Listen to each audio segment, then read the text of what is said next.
Thank you, Jacob. Good afternoon, ladies and gentlemen. Thank you for joining Macfos Limited first half FY24 earnings conference call.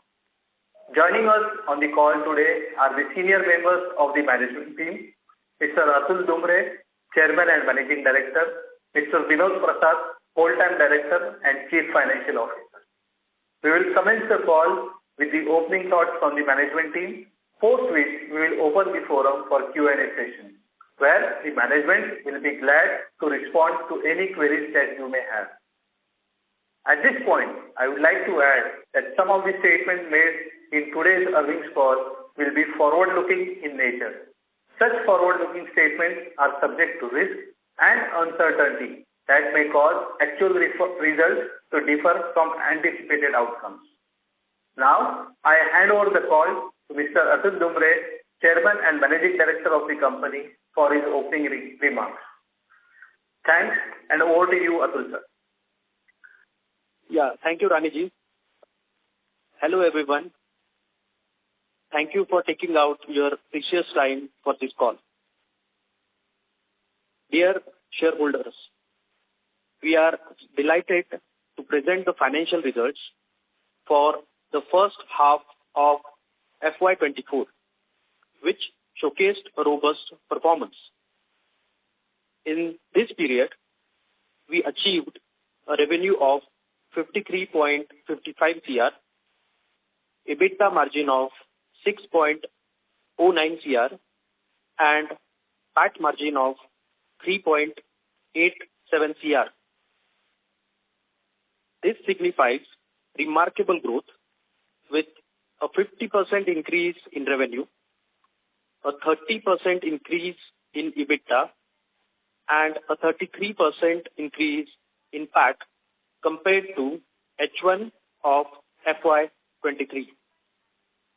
Our aim for FY24 is to maintain this momentum and targeting a 40 to 50% growth in the revenue while keeping our PAT margins in a range of 8 to 10%.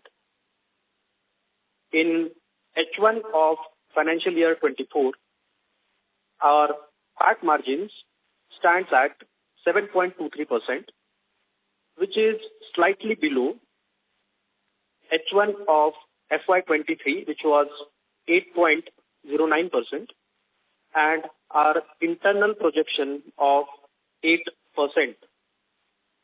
This minor variance of PAT can be contributed to easing of semiconductor shortages worldwide. So basically, due to semiconductor shortages in year 2021 and 2022, prices of semiconductor have gone significantly up. But from the start of 2023, the prices are coming down to their normal values. So the items that we sell were procured at a slightly higher prices, but we have adopted to changing market conditions and selling these items at slightly lower gross profit margins at reduced prices, as prices have declined subsequently.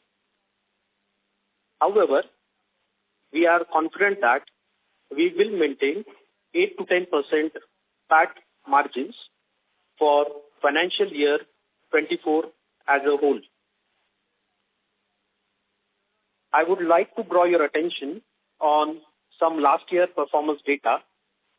In financial year 23, for first half of the year, we did 36 CR in revenue with PAT margins of 8.1%, while for the whole year FY23, we did 80.8 CR revenue with PAT margin of 9.2%.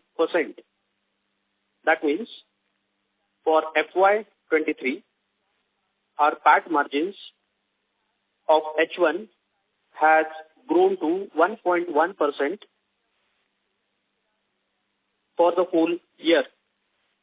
We expect similar trend to continue because generally our 40% of top line is achieved during H1 and or 60% of the top line is achieved during H2. But our main expenses like salaries and rents and fixed cost remain the same.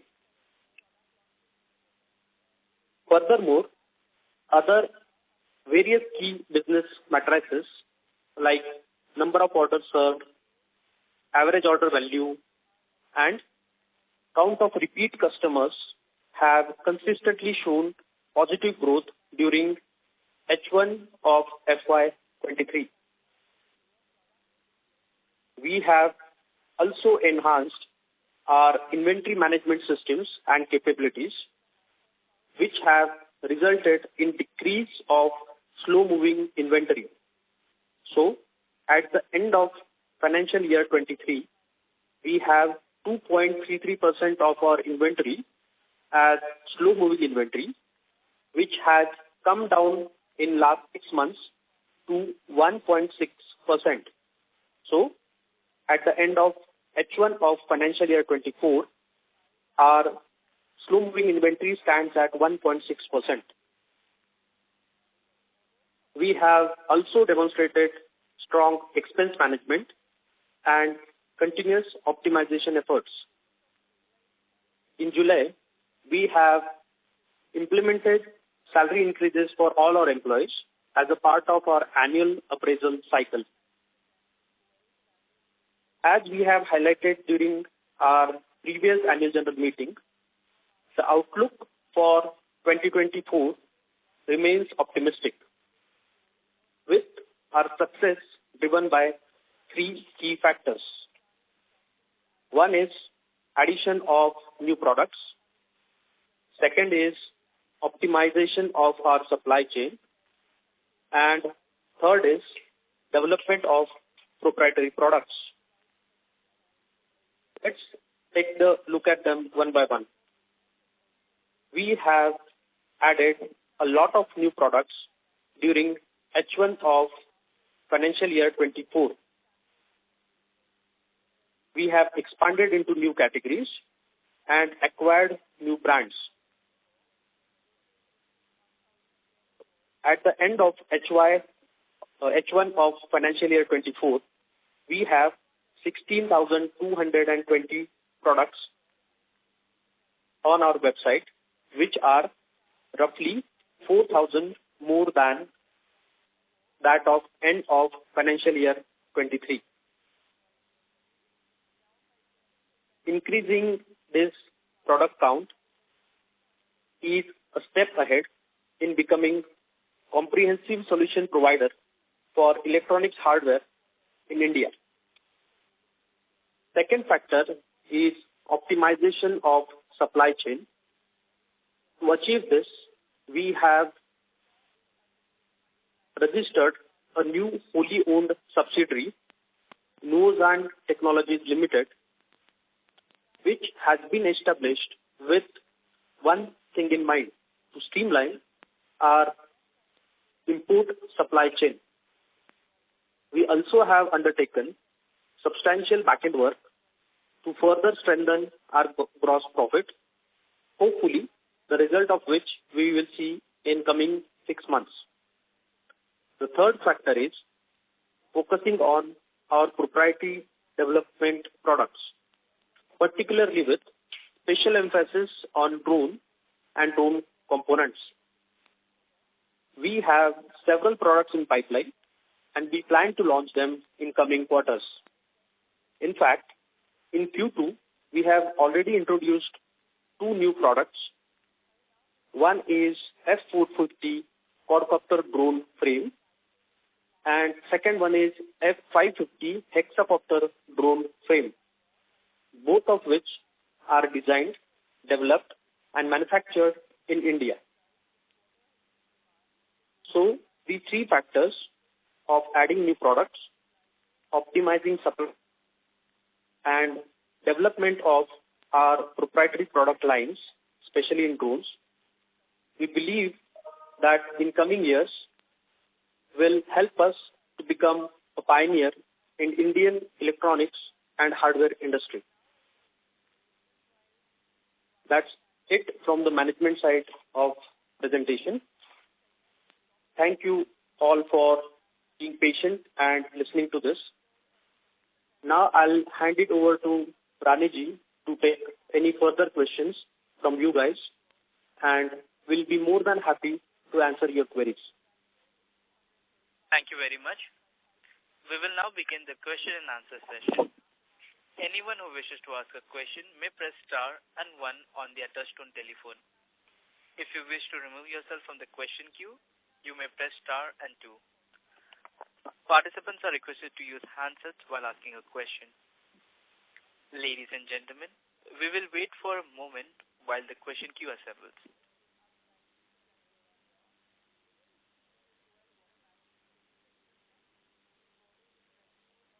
The first question is from the line of Abhishek Sharda from Hem Securities. Please go ahead. Yeah, hello, sir. Hello. The first thing I want to ask about our margins, EBITDA margins, operating margins. So what kind of operating margins are sustainable in your business? So we have shown that, I think it will be better if we talk about PAT margins, because we, as a strategy, we consistently have focused to maintain our PAT margins. So we believe that 8 to 10% PAT margins are sustainable even in long run. And we have shown it we have shown it consistently. So as I have said already, we are, even in H1, we are maintaining 7.25%, 23 or 25%. And generally, we do more business, 60% of the business in second half of the year. So our fixed costs are the same, like, salaries are the same, warehousing expense are the same, our rents are the same. So if we do more business, even the 10% more business in second half, our expenses are way less. And that extra 10% gross margin adds to the net margin. So last year, it was increase of 1.1%. So we are comfortable. We are confident that we will be in that bracket of 8 to 10%. 8 to 10%, right, sir.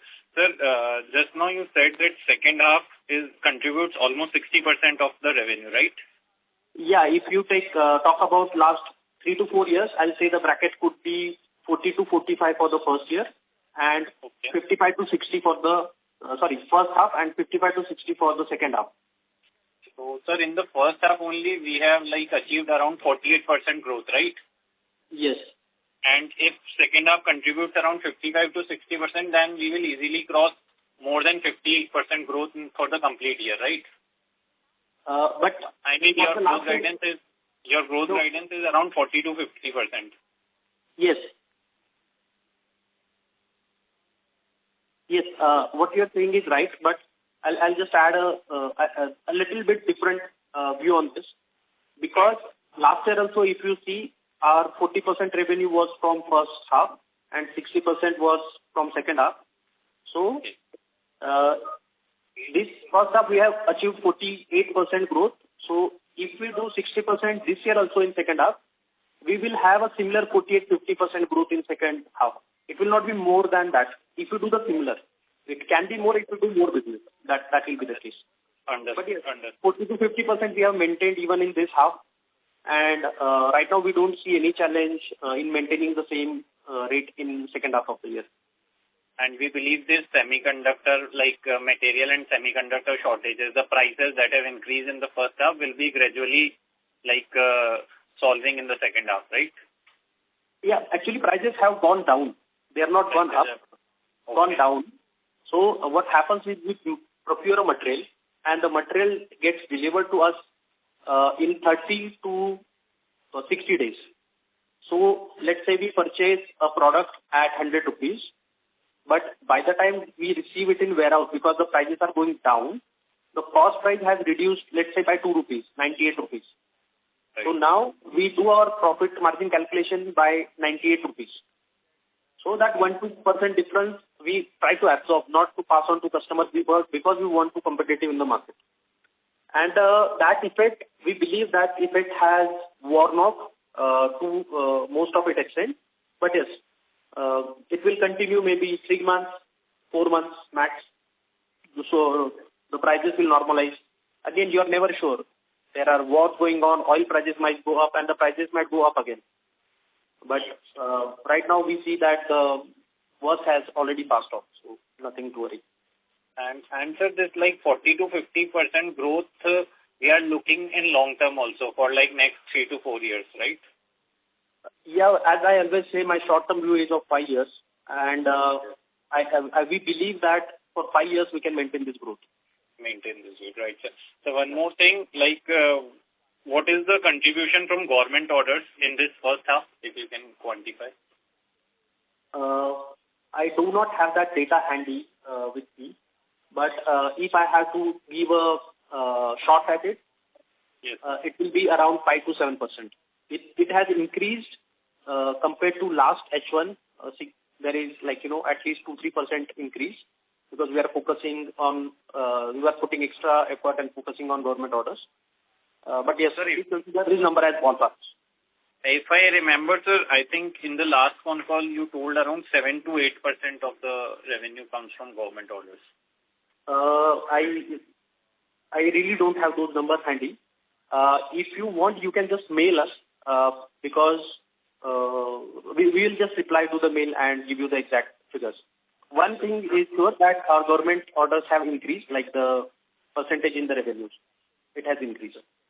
And sir, any comments about debt reduction? Like, are we looking to reduce debt? I'll pass on to Binod for this answer. Hi. So our debt has, long-term borrowing has gone down by almost 1 CR, if you see our balance sheet. And secondly, we have used more working capital. So overall long-term borrowings are reducing.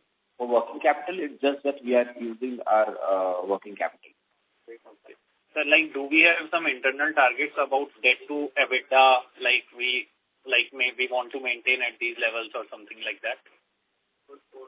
No, we don't have such parameters to measure. We make sure that this ratio needs to be healthy, but as such, there is nothing to, we don't have such parameters. Yeah, Atulya. So basically, if you, there are so many parameters to look at. So as a management, our view are very simple that we look at a certain top line that we need to maintain growth. That is number one, 40 to 50%. Second is with some gross margin, let's say 25-28%. And then we have all our expenses, we have make sure that they must be in a percentage of our total revenue. So the salary should be less than 5% of total revenue. Digital marketing should be less than 1.5% of total revenue. So that from the top line, we can come down to that 8 to 10%. So generally, these are the key matrices that we follow. Growth. Second is maintaining a certain percent of gross margins and coming down to a certain percent of net margin. And we believe that everything else will take care of itself.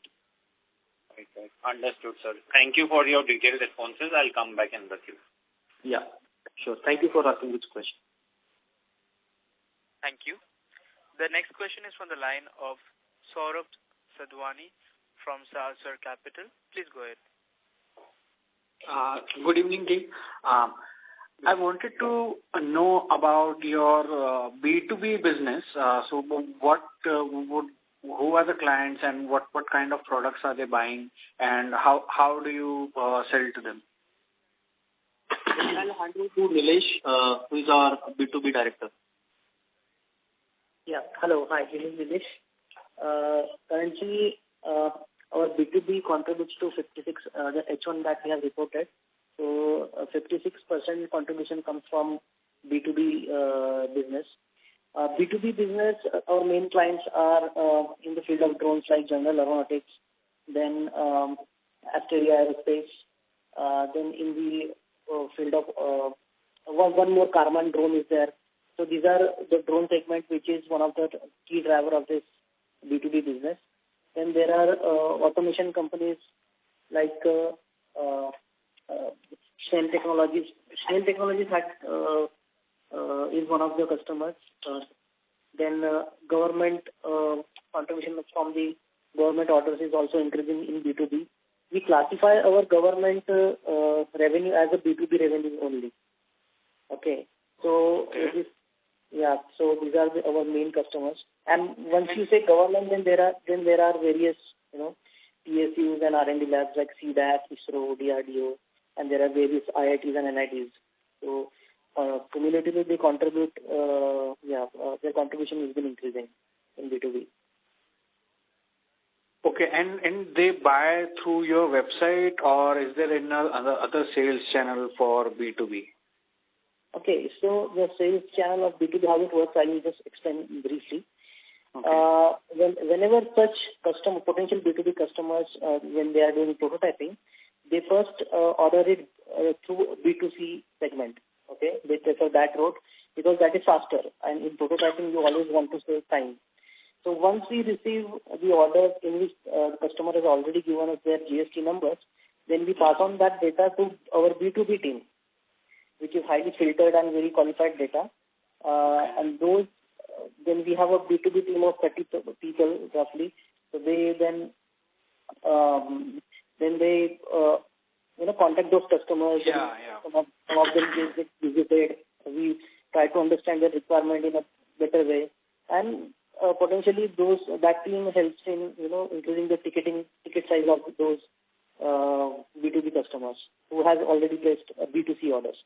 So we cannot look at B2B and B2C business as a separate unit. It's a single entity in which B2C platform is used to generate leads, and those leads gets converted to sales order by our corporate team, which is B2B team. Okay. And the second thing I wanted to understand, that what is your strategy with your proprietary products? Means how are you deciding that what products you need to build, and whom do you target for these products? So, hey Saurabh, Atul here. So basically for our proprietary products, we have three different brand activities. One is Orange branded products. So those are basically OEM products. So we have the brand ownership. Smart Elect are the line of products, electronic products, I'll say, and we have a design development team in-house to develop those products. And Easy Make are mechanical products, so different types of wheels, couplings, brackets, etc., frames, drone frames. So that is for mechanical. So for electronic development, we have one brand. For mechanical development, different brand. And OEM products, we have third brand. So all combined is our own products. And we have targeted some products line. Like for electronic development, we have targeted drone products. Because since we are selling so many products, we know what technologies are coming up, what kind of demands are there for those technologies, and we can kind of have a peek into the future that, this technology will do well, let's say 5 years down the line. So that is the main agenda of deciding which technology we want to focus to build our own product.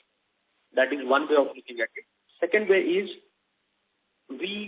since we are selling so many products, we know that for what kind of product there is demand in the market, but there is no product available. Like for our Smart Image products, we realize that the motor drivers, DC motor drivers are not available easily in the market. So we develop those kind of products. So generally we want to have a go at technologies that we believe will do good over 4-5 years, and the areas where there are some lacunas or empty spaces in the market. Okay.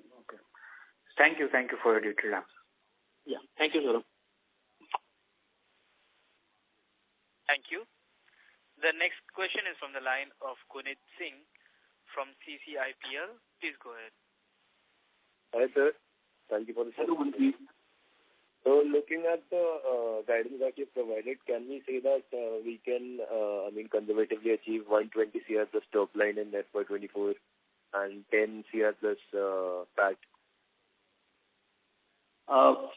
I will not like to provide any fixed number for future forecast. However, what we have said, we'll stick to that we want to maintain the growth rate of 40 to 50%, and we want to maintain the PAT of 8 to 10%.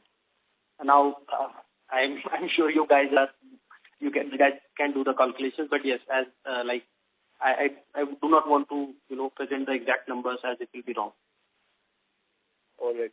So, what percentage of products sold on our website are manufactured in-house by us only, our own brand? So, the three brands that I just explained, Spartilix, EasyMake, and Orange, those three brands contribute to 10% of our revenue as on today.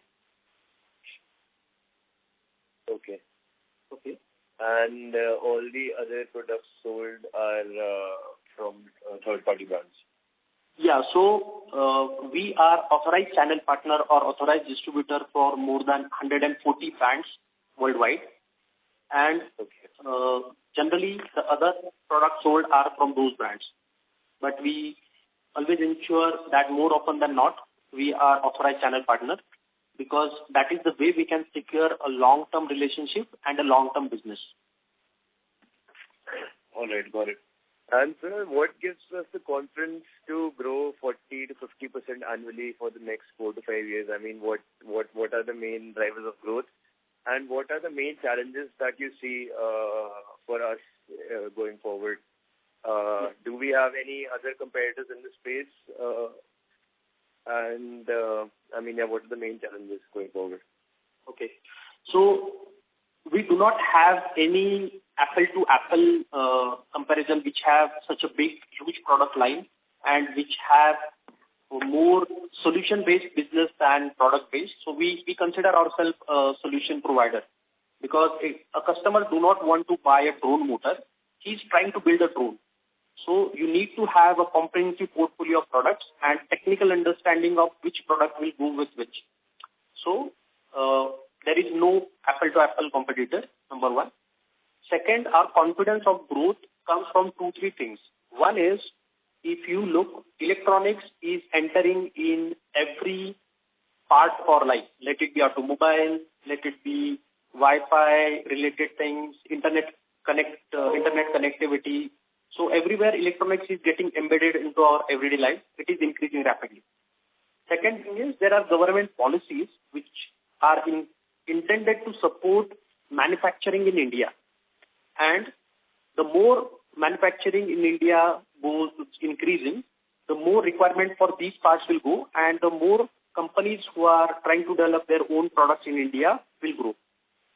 Thirdly, we see some of the international players, which are Arrow Electronics, Mauser Electronics. So their business model is basically, they have a warehouse in some country, something like Singapore, where their income tax free zone, and they have almost 3 lakh to 10 lakh products in their portfolio, and they ship those products worldwide into multiple countries. So we believe if those guys can have 3 lakh to 10 lakh products today, where we are standing at around 17,000 products, why can't we multiply that product number to, let's say, 1 lakh 5 years, 6 years down the line?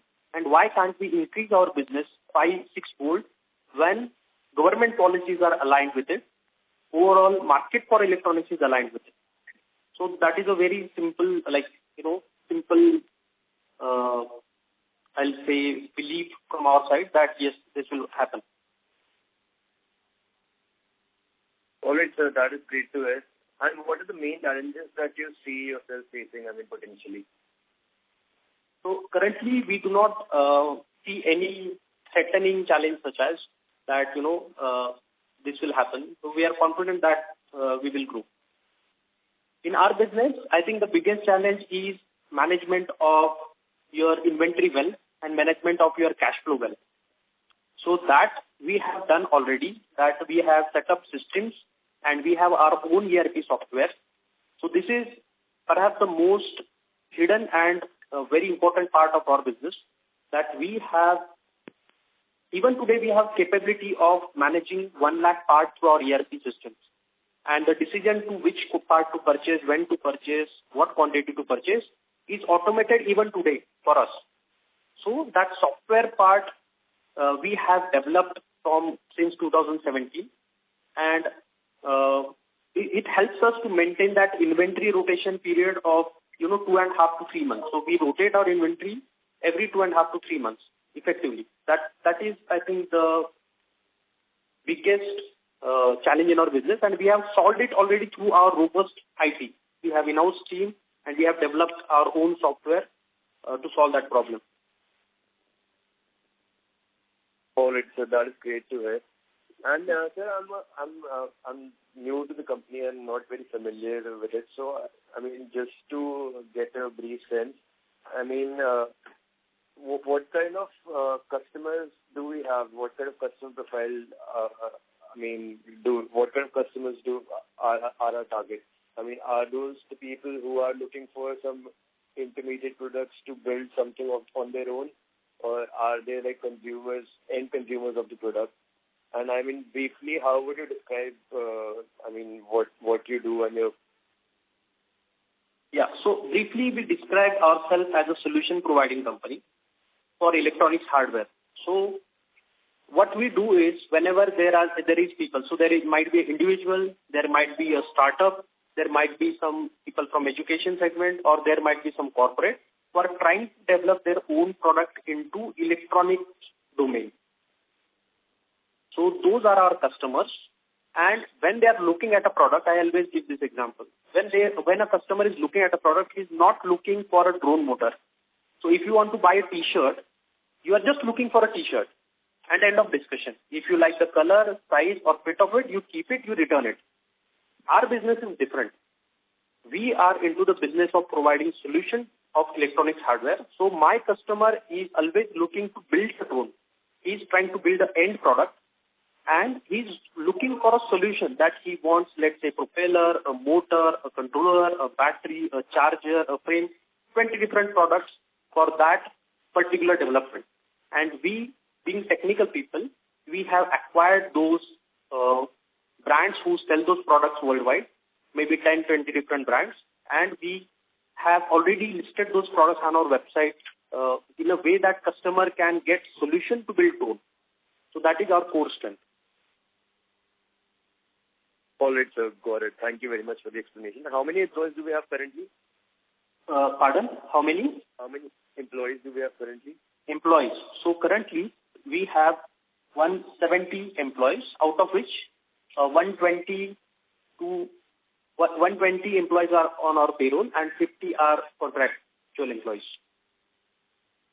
All right. Got it. That's all from my side. Thank you and wish you all the best. Thank you, Guriji. Thanks for the question.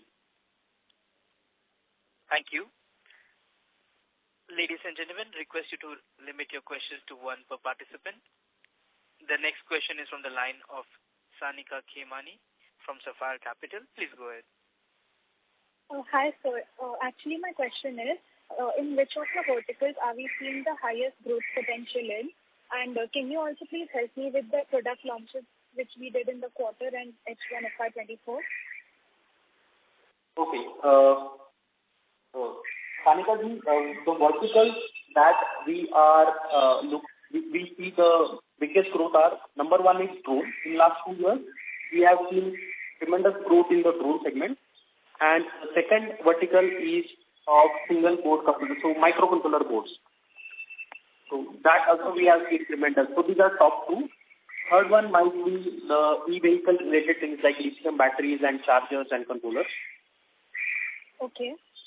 Fourth will be sensors category, where we have some good growth. So these are maybe top 3, 4, and they just keep on shifting up and down. But yes, generally these are 3, 4. And I think we have marked percentage of sales in the presentation that we have uploaded, so you can just have a look at that for details.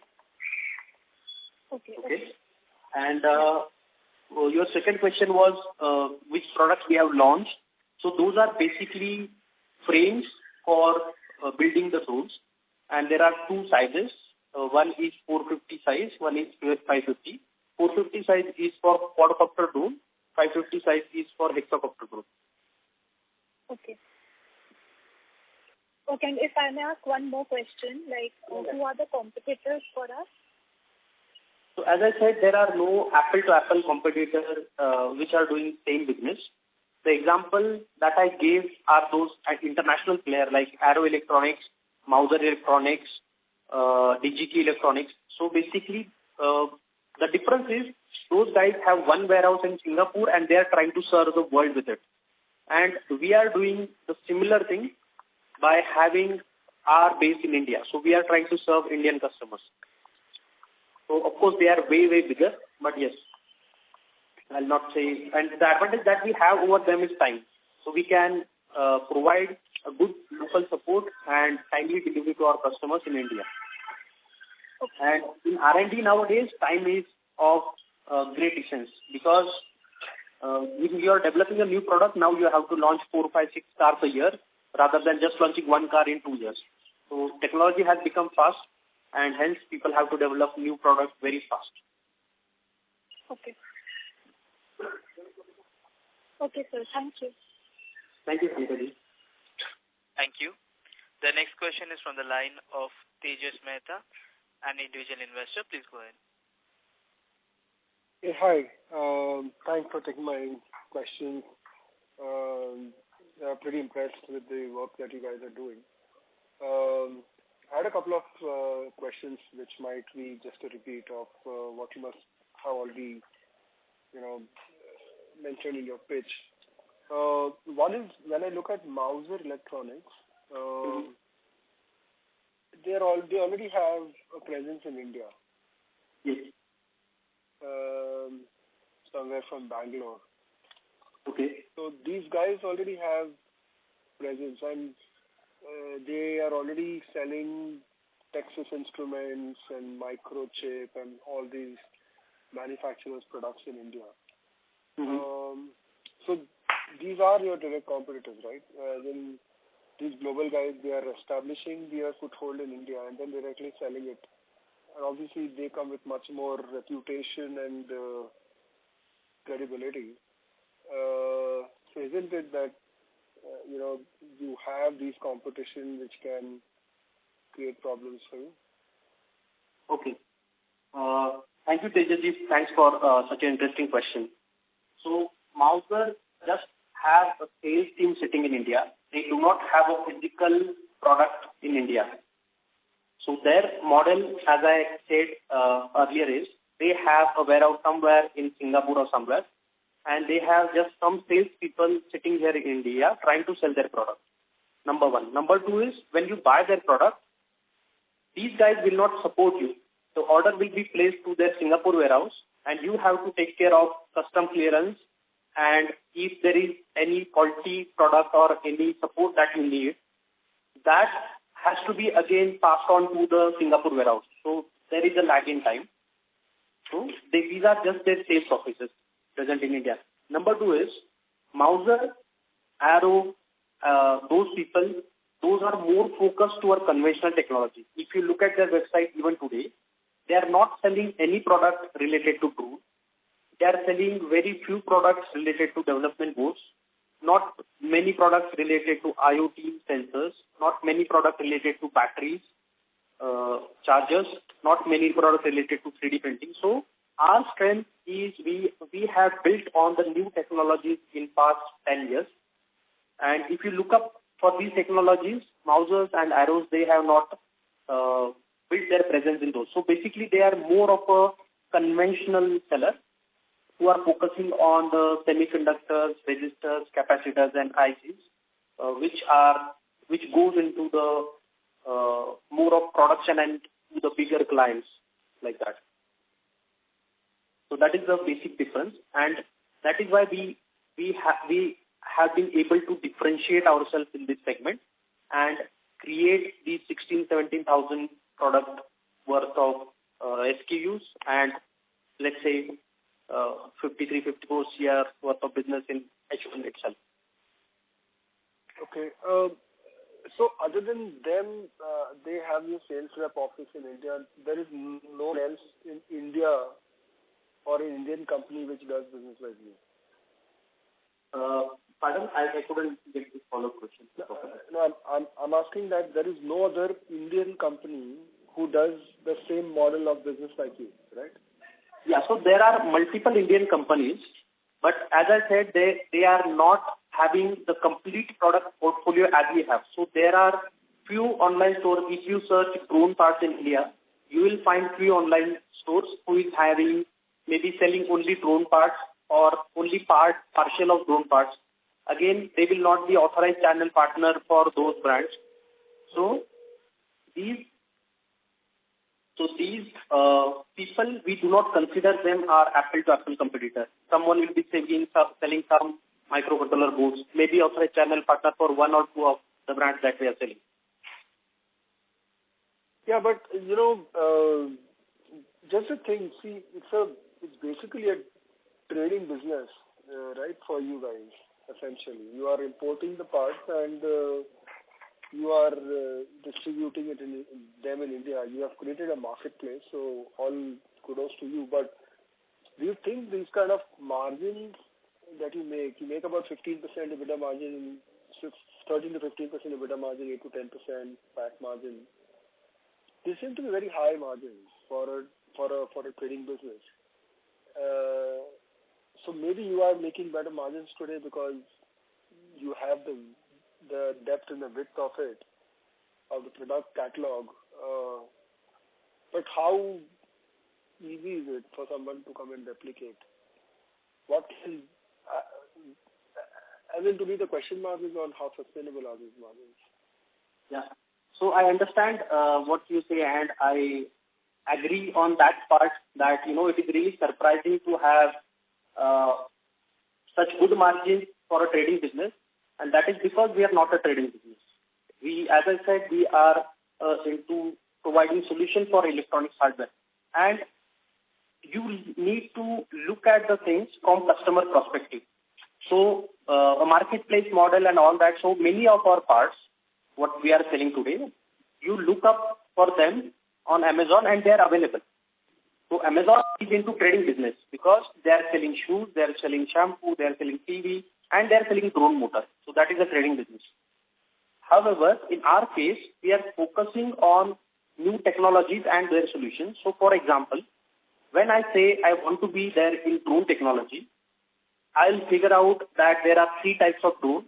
One is, let's say, racing drones. One is photography drones. One is, let's say, the agricultural drones. I'll figure out what are the components that are required for agricultural drones. So there are propellers. There are 25 components. Then I'll talk to all the multiple manufacturers who are making those components.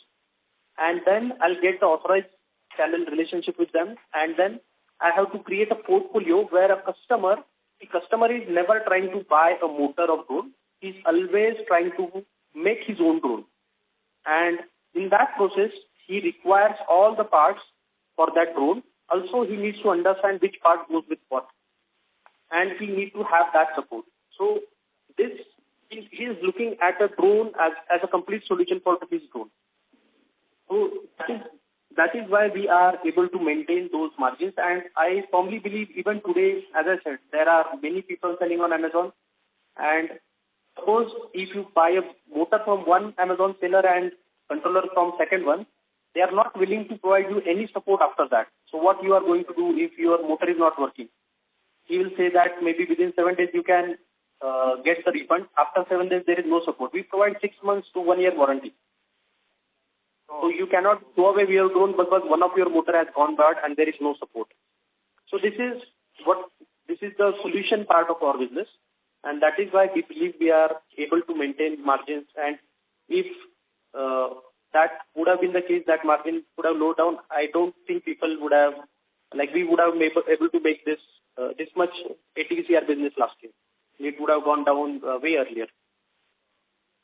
Right, but at your size, shouldn't it be easy to replicate for someone else? As in, you are currently doing 120 crores revenue this year.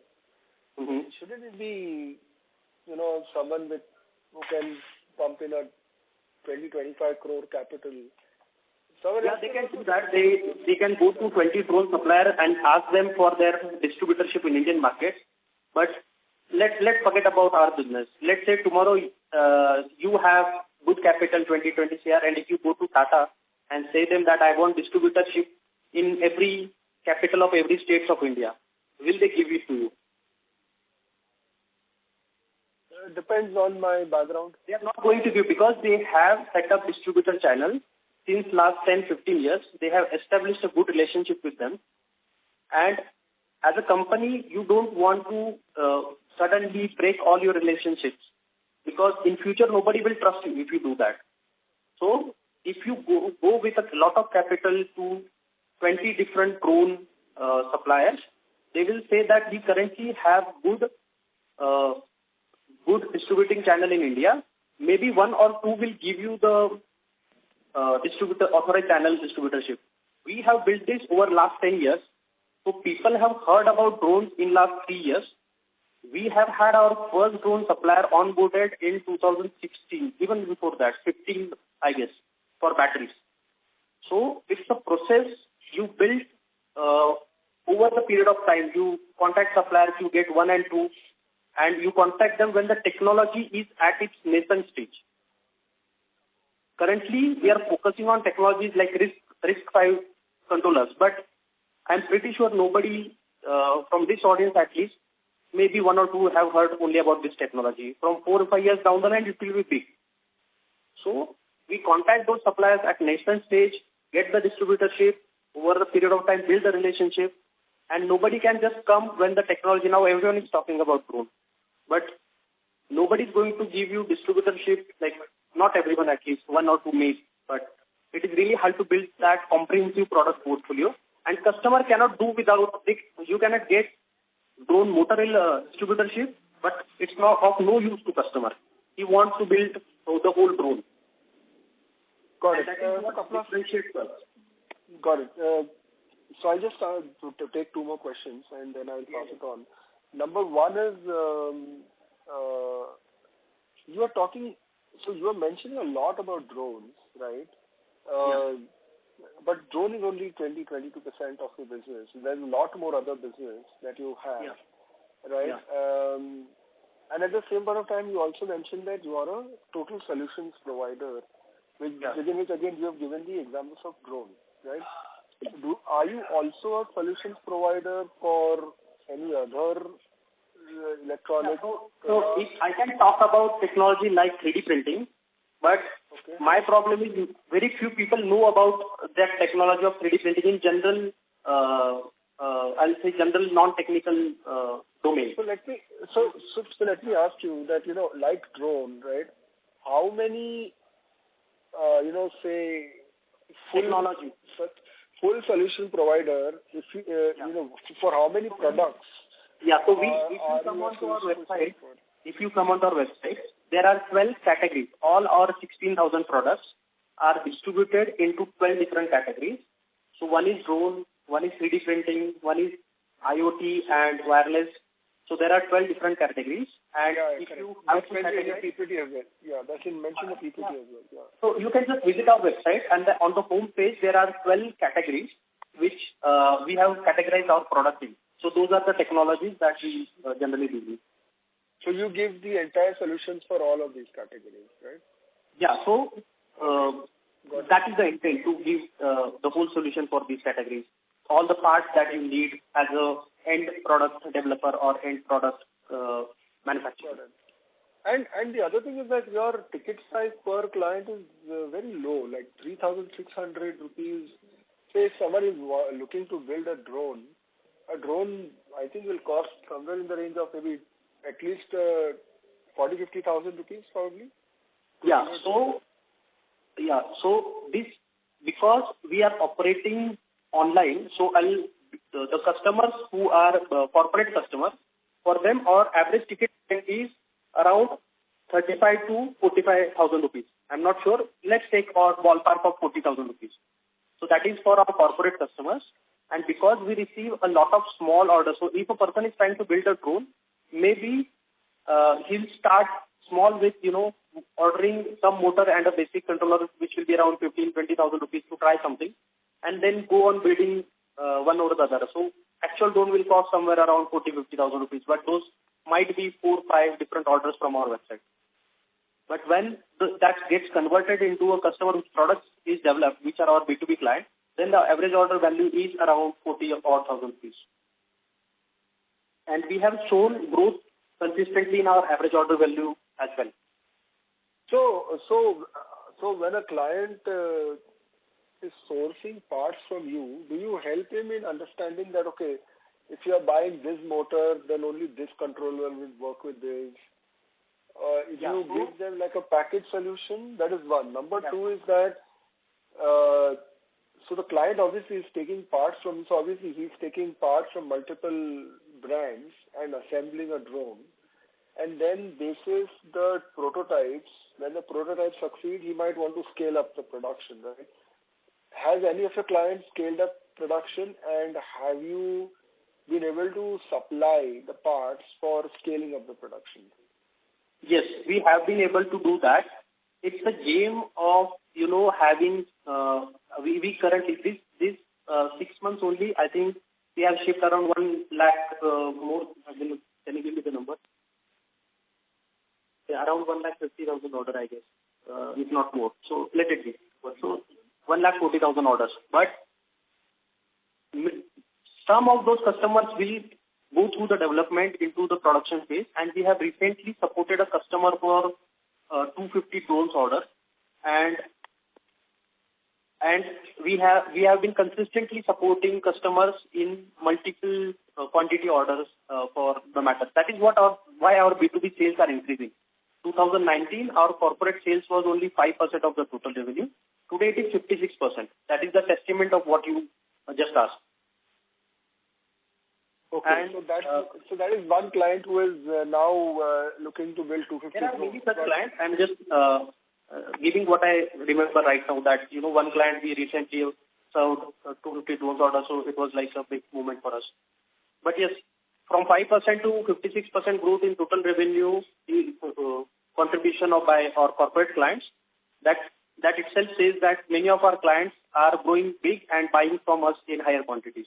Otherwise, how can we grow our number to, the percentage sale number to that? Right. Okay. Great. There's much more to learn from you guys, but I'll let someone else also ask questions. Thank you so much. I'd like to. It's fine. You can get in touch with us anytime, and we'll be more than happy to show you around or, answer all your questions.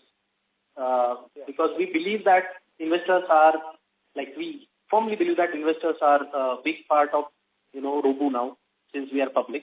And we'll be more than happy to, get your query solved. Oh, sure. Yeah. Thank you so much. Thank you, Tejaji. All the best. Yeah, thanks. Thank you. The next question is from the line of Vishal Mehta, an individual investor. Please go ahead. Hello, am I audible? Yes, sir. Yeah, Bhaji, you're audible. Yeah. Hi, Atul. For a very detailed presentation and a very good set of numbers. Just, it was heartening to know that, you guys are projecting to grow 50% year on year for the next 4-5 years. Just want to understand, how will you be able to, as you increase your SKUs, how will you be able to protect your gross margins? Because these kind of gross margins are definitely very lucrative and which is showing in your business model. But in terms of size, once we, reach higher SKUs and higher growth projections over the next 2-3 years, how is that going to play out? Can you just help understand better? I don't get your question. I understand that our size is going to grow, but I believe that we are already at a 17,000 SKUs and, last year only 80 CR or revenue. So I'll not say very big, but it's a sizable business. And we are, it's simple. We get the new technology, we get the distributorship, authorized channel. Okay, I'll go ahead with my answer. So basically, if there is a very high competition in any segment, then what you said might be right, that you will lose some business margins over the period of time. In our case, we are protected by the nature of business itself. Hello? Yeah. I'm just... Am I audible? Listening. Yeah, so we are protected by nature of business itself.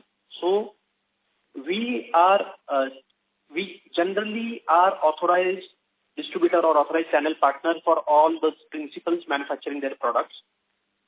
And they do not provide distributorship to anyone who is going to them with big amount of money, because they understand that person has to have understanding of technology. He needs to support customers technically if something goes wrong, and he needs to have a background of dealing in the similar type of products, similar kind of technologies that we have. So generally they choose their partner carefully. It is not a t-shirt where you buy and don't like then return. These are technical products, and you need to understand which product you want to stock with which product, how you want to represent those products on your website so that client can understand with what goes with which, and then provide them a complete solution for a particular technology. So I think this business, nature of our business helps us to maintain that.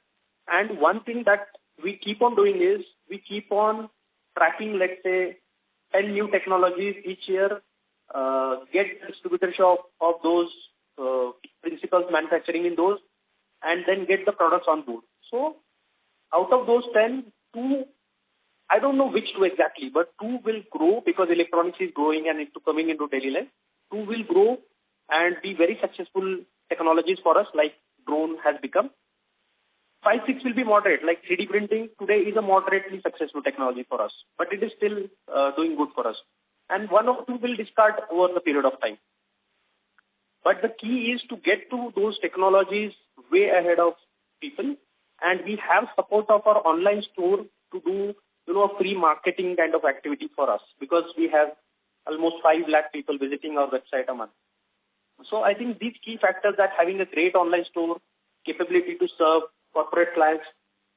So you will hardly find anyone in India, even these Arrow, Mauser, Digiki, they don't have a great website as ours. And they don't have capability to serve the clients locally. So to build, we have already built that competitive edge of, getting the technologies right in time, growing along with the technologies, having a great online store to market those technologies, having the corporate sales team to get the milk out the clients to get the maximum sales. And I think these factors will protect our margin even in long run.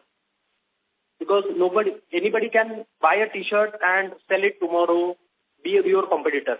But you cannot buy drone product from authorized, cannot become authorized channel partner of particular drone product, let's say drone motor, and become our competitor. They will not entertain you. You can buy from other sources, but then you will already have very bad pricing in terms of your cost price. So you cannot compete with us.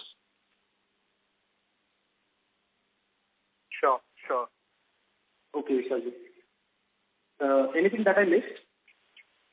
So this is good. We will engage further offline. I will allow others to ask questions. Yeah, sure. We'll be more than happy to solve your all queries. Thank you. The next question is from the line of Nitesh Jain from Riverland Capital. Please go ahead. Hi, good evening, Atul, Nilesh and Vinod. How are you doing? We are good, Nitesh. Okay. Good to talk to you again on the second one. Yeah. So, very good set of numbers. We are delighted to see the performance. And also, thanks for a very nice presentation, giving all the operating numbers and all the data which one would require as an investor. Now, basically, I have 2 questions in the interest of time. I am referring to one of the slides from the deck, and that is very, very heartening. The slide wherein you showed the number of customers, total number of customers, and also the number of customers who have placed 2 or more orders. So what it says is the growth in number of customers who have actually placed 2 or more orders is much higher than the overall customer growth. Okay. Yeah. So basically my question is, as a management team, what are the actions you are taking? Even though, your business is in sweet spot because of the both private sector and government policy supporting it and the, huge $40 billion electronics market and all that. But my question is, what actual steps you guys are taking to increase that, number of customer count or the penetration? Because what it says, the slide, that the overall experience with the website or with the app is super. Therefore, the growth in, repeat orders is much higher than the overall growth. So I want to ask you about the step one. You may call it as a question on business development. So you may, bifurcate between B2C and B2B in whatever way you want. This is question number one. Yeah.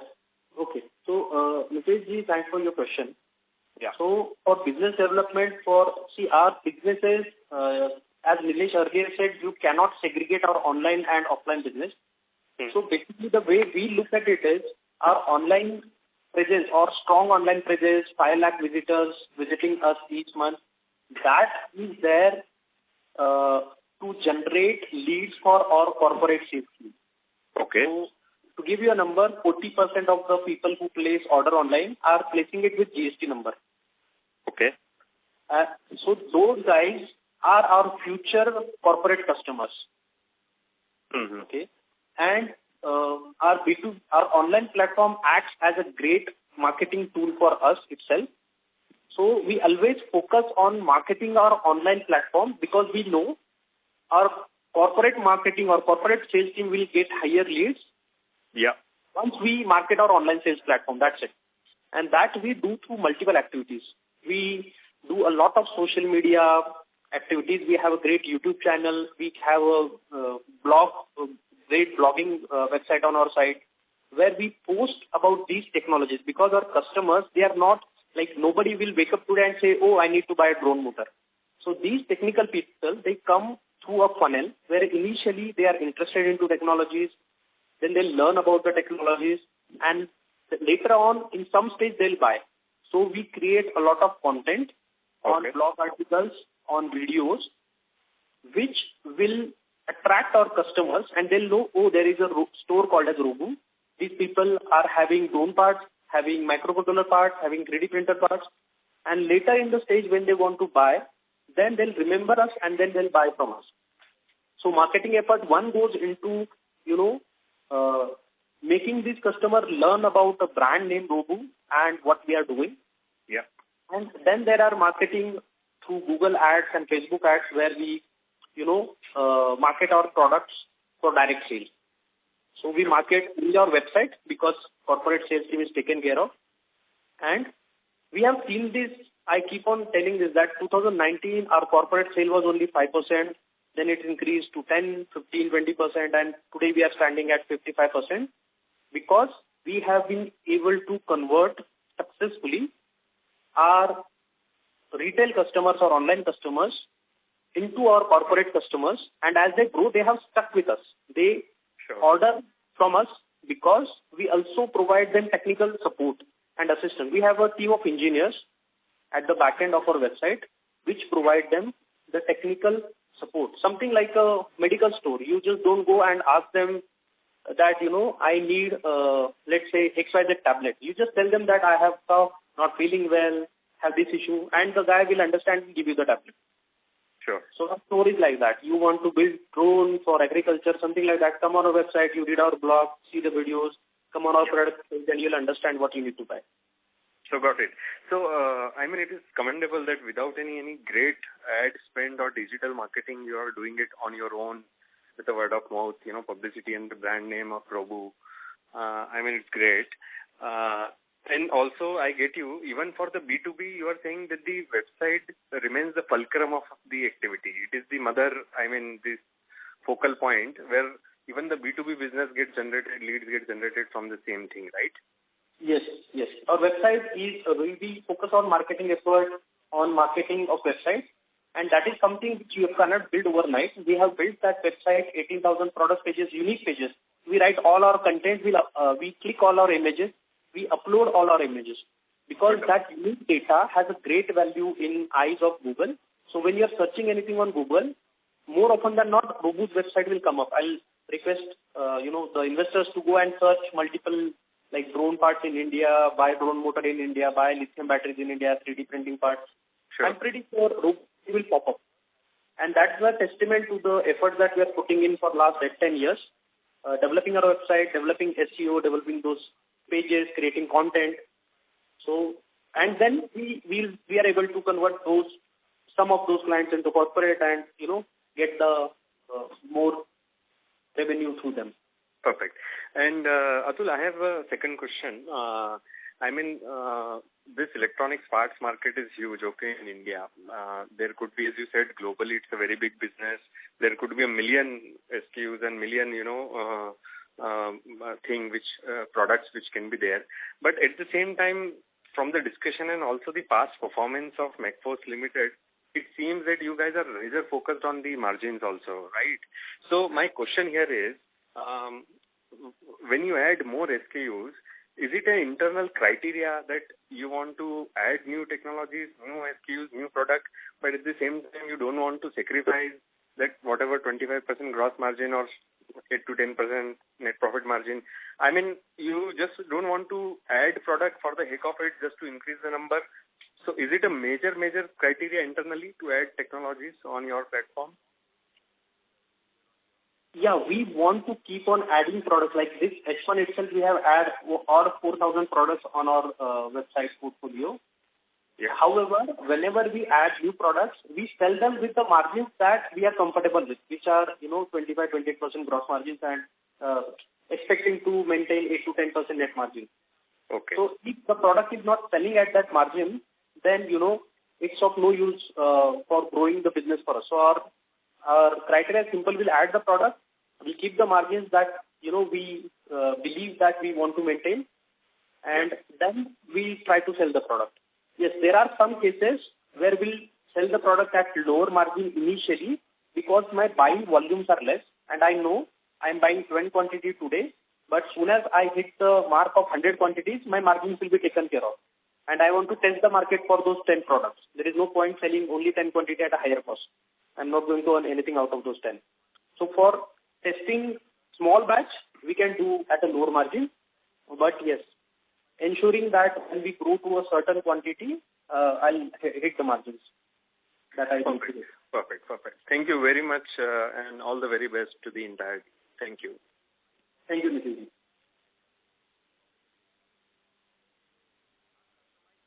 Thank you. A reminder to all participants, if you wish to ask a question, you may press star and 1.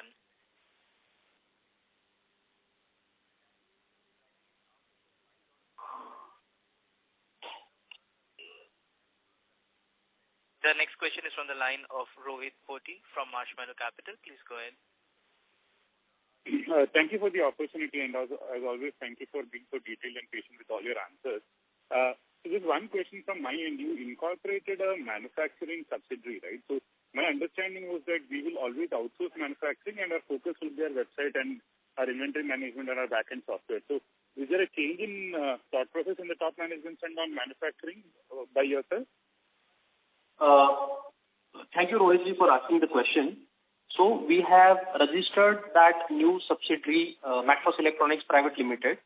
As I told you earlier, the Orange brand, Smart Elect brand, and EasyMake brand, those three are together doing 10% of our business. And we know that there are benefits for the manufacturers in income tax.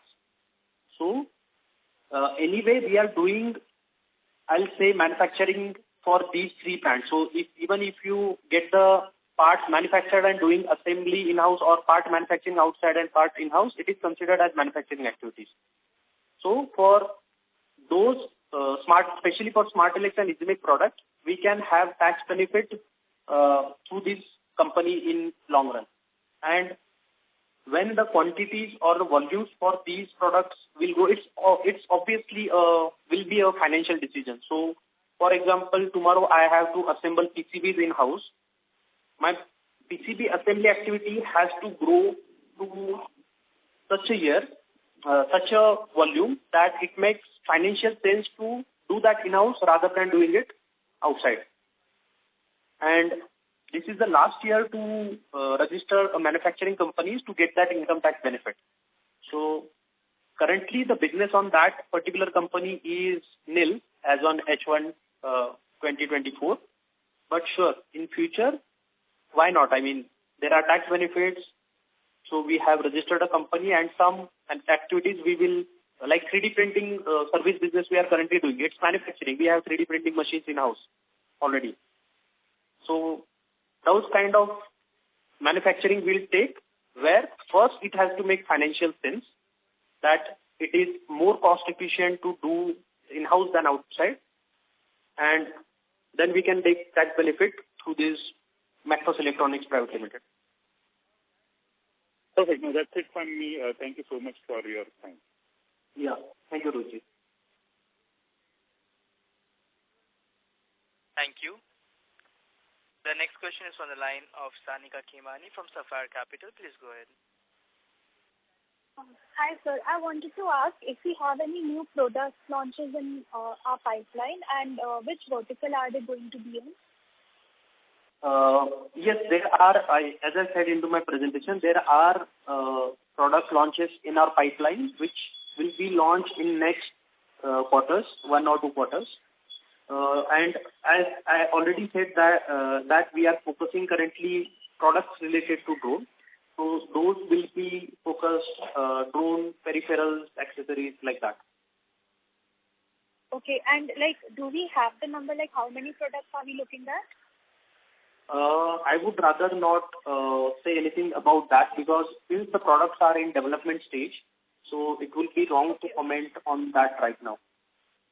Okay. But yes, what I can comment is we have clear focus on those 4-5 categories, and for electronic product development, we have clear focus on drone, and we are building in this direction. You'll see some products from some other categories as well, like sensors and microcontroller boards. So 4-5 categories that we already mentioned. But yes, you'll see in 1-2 quarters more product launches from us. Okay. Thank you, sir. Thank you, Sanika. Thank you. The next question is from the line of Gunit Singh from CCIPL. Please go ahead. Thank you for the follow-up. Just one last question. So for our 3 brands, we manufacture the products in-house, or are they contract manufactured? Okay. So for our 3 brands are Orange, other 2 brands are Smart Flex and EasyMax.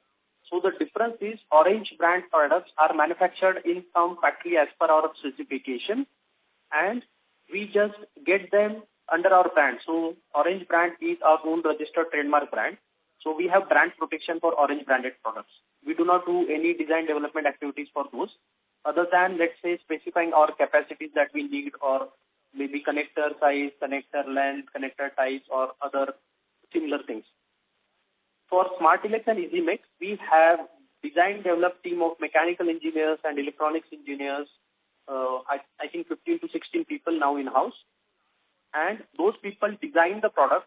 So let's say the drone frame that we have launched, that was the design that was designed in-house, and we have third-party suppliers to develop the mold, because I don't want to put up mold manufacturing setup for just one product. We got the mold developed, then second supplier will do the production of using that mold for us. So there are vendors, and the assembly of the drone frame will happen in-house. We have 2 people doing assembly for us in-house.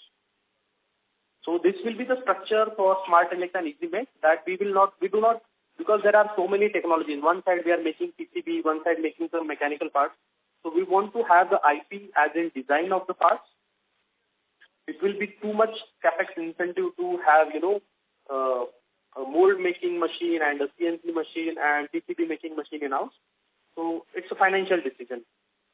Maybe we can have an assembly machine when it makes more sense financially for assembling PCB. But IP, like the design, our team do. They look for what customers are looking at in the market, where there are, lacunas.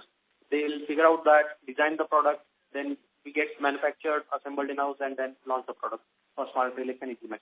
That is the process. All right. So basically, designing and assembly would be in-house and manufacturing would be outsourced. The parts would be manufactured outsourced. All right. Got it. That's all from my side. Thank you. Okay. Thank you, Gunitji.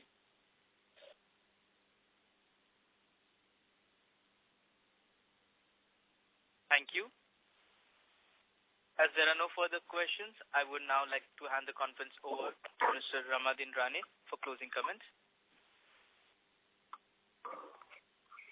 Thank you, participants.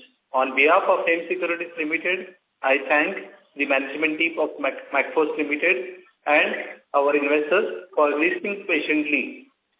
I would also like to thank all the participants for joining this call. Now, I would like to hand it over to Jacob.